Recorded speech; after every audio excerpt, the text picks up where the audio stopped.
Isa ka bang Katoliko o nasa ibang relihiyon na nagsasaliksik at nais lumalim sa iyong pananampalataya?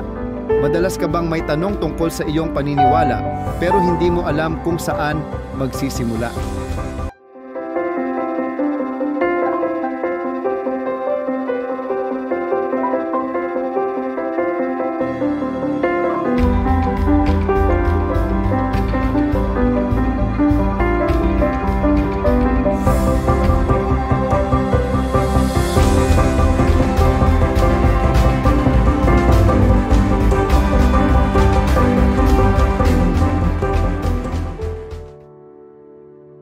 Sa video series na ito, sama-sama nating pag-aaralan ang katekismo ng Simbahang Katoliko, ang buod ng ating pananampalataya na ipinaliliwanag sa malinaw at madaling maunawaang paraan.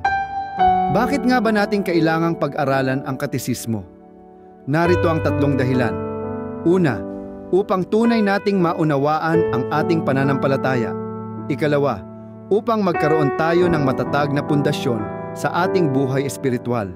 Ikatlo, upang tayo mismo ay makapagbahagi ng katotohanan sa iba. Kung nais mong lumalim sa iyong pagkakatoliko at lumago sa iyong pananampalataya, samahan mo ako sa paglalakbay na ito.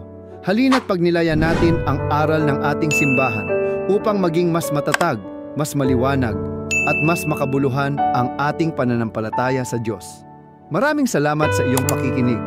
Huwag kalimutang i-follow at mag-subscribe sa Buhay Katoliko ayon sa Katekismo YouTube channel upang hindi mo makaligtaan ang ating mga susunod na episode at i-share sa ibang alam mo na kailangan din makarinig, matuto at mapalalim ang kanilang buhay Kristiyano.